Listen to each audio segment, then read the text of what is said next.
جنس میں سے صورتاً مخلوق بنایا، اور مخلوق صورتاً بنایا، صورت میں جنس میں مخلوق بنایا، اور مخلوق بنا کر انہیں لباس اپنی صفتوں کا پہنا دیا۔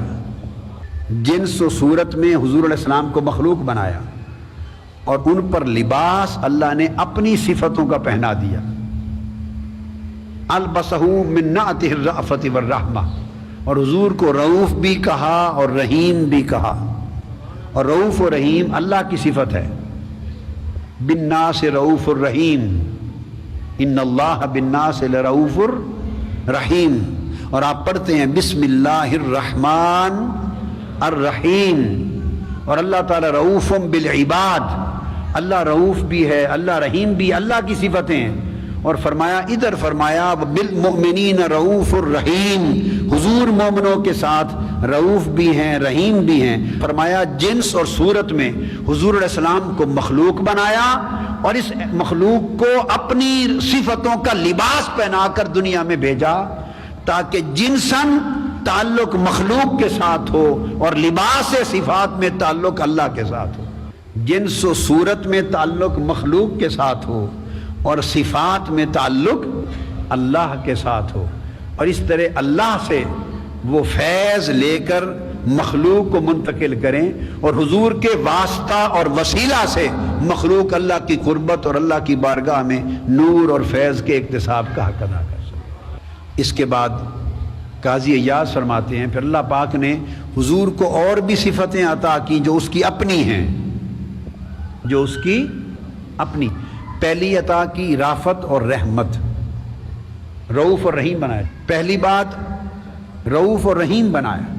دوسری چیز قاضی ایاز فرماتے ہیں کہ اللہ تعالیٰ نے خود فرمایا کہ میں نور ہوں اور زمینوں اور آسمانوں کی کائنات کو منور کرنے والا ہوں، نور بھی ہوں منور بھی ہوں، روشن کرنے والا ہوں۔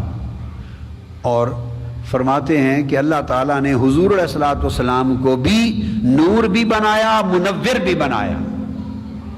ارشاد فرمایا اللہ نور السماوات والارض، اللہ زمین اور آسمانوں کا نور ہے، اور فرمایا اس کا دوسرا معنی ہے زمینوں اور آسمانوں کو منور کرنے والا ہے۔ اور پھر فرمایا مثل نورہ کمشکات فیہا مصباح، اس کے نور کی مثال ہے جیسے ایک چراغ، دان میں چراغ رکھا ہو، اور المصباح فی زجاجہ، اور وہ چراغ شیشے میں ہو، الزجاجۃ کأنہا کوکب دری، اور وہ شیشہ اس چراغ کے جلنے اس کی روشنی کی وجہ سے چمکتا ہوا ستارہ لگے اور پورے عالم کے اندھیرے چھانٹ کر نور بکھیر رہا ہو۔ تو فرماتے ہیں کہ حضرت کعب اور حضرت ابن جبیر یہ صحابہ ہیں، تابعین ہیں، تابعین اور تبع تابعین میں سے ہیں، تابعین عظیم تابعین۔ فرمایا انہوں نے حضرت عبداللہ ابن عباس سے روایت کیا کہ اللہ تعالیٰ نے یہاں مثل نورہ کہ اس کے نور کی مثال، اپنے نور کی مثال حضرت محمد مصطفیٰ سے دی ہے، اس سے مراد حضور کا نور ہے۔ مثل نورہ اے نور محمد صلی اللہ علیہ وآلہ وسلم، یعنی نور محمد کی مثال ایسے ہے جیسے چراغ ہو۔ اور پھر فرماتے ہیں کیونکہ اللہ تعالیٰ نور ہے، فرمایا قد جاءکم من اللہ نور، تمہارے پاس اللہ کی طرف سے نور آ گیا اور کتاب روشن آ گئی۔ وہ نور ہے، حضور کو نور کیا، اور وہ منور ہے زمین و آسمان کا، کائنات کا، روشن کرنے والا ہے۔ تو حضور کو منور بنایا، روشن کرنے والا بنایا۔ ارشاد فرمایا انا ارسلناک شاہدا ومبشرا ونذیرا وداعیا الی اللہ باذنہ وسراجا منیرا۔ اے نبی ہم نے آپ کو شاہد بنایا، مبشر بنایا، نذیر بنایا، اللہ کی طرف بلانے والا بنایا، اور سراجا منیرا، اور روشن کرنے والا، منور کرنے والا سورج بنا کے بھیجا۔ تو منیر حضور کو منور کرنے والا بنایا۔ تو وہ اشارہ حضرت جعفر صادق رضی اللہ تعالیٰ عنہ کے اس قول کی طرف کر کے کہ حضور کو جنساً اور صورتاً مخلوق بنا کر اللہ پاک نے اپنی صفات کا لباس اپنے مصطفیٰ پہ چڑھا دیا ہے۔ تو جو اللہ نے اپنی صفتیں رکھی ان صفتوں سے اور ان صفتوں کے فیض سے اپنے حبیب کو اللہ نے نوازا ہے۔ پھر آگے بیان کرتے ہیں کہ پھر اللہ تعالیٰ نے حضور کے ذکر کو بلندی عطا کی اور ارشاد فرمایا وَرَفَعْنَا لَكَ ذِكْرَكَ، اور ہم نے آپ کا ذکر بلند کر دیا، آپ کا ذکر بلند کر دیا۔ اس ذکر کو بلند کرنے کے کئی معنی بیان کیے، میں ان میں سے یہاں دو معنی لے رہا ہوں، دو معنی۔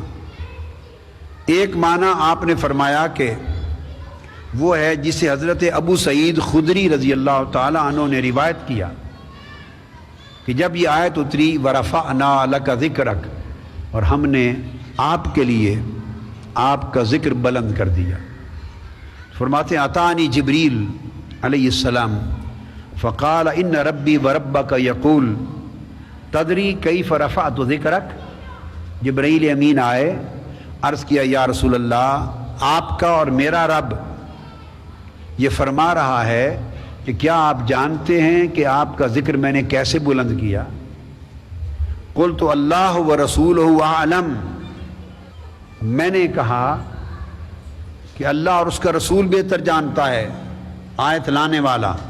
قال اذا ذکرت ذکرت معی، فرمایا کہ اللہ پاک نے فرمایا ہے کہ آپ کا ذکر بلند کرنے کا معنی یہ ہے کہ میں نے اب واجب کر دیا ہے کہ جہاں میرا ذکر کیا جائے وہیں آپ کا ذکر ساتھ کیا جائے۔ اب میں اپنا ذکر اپنے حبیب کے ذکر کے بغیر قبول نہیں کروں گا۔ عبادت جب تک میرے ذکر کے ساتھ آپ کا ذکر شامل نہ کیا جائے گا عبادت قبول نہیں ہوگی۔ آپ کا ذکر ساتھ نہ ہوگا تو اذان نہیں ہوگی، آپ کا ذکر ساتھ نہیں ہوگا تو نماز نہ ہوگی، آپ کا ذکر ساتھ نہ ہوگا تو تشہد کلمہ شہادت نہیں ہوگا، آپ کا ذکر ساتھ نہیں ہوگا تو عبادت نہیں ہوگی۔ الغرض اب میں نے آپ کے ذکر کو اپنے ذکر کے ساتھ اس طرح مقرون اور واجب کر دیا ہے اذا ذکرت ذکرت معیہ، اب میرا بندہ جہاں کہیں میرا ذکر کرے اس کا ذکر قبول نہیں ہوگا جب تک آپ کا ذکر ساتھ نہ کرے۔ اور امام ابن عطا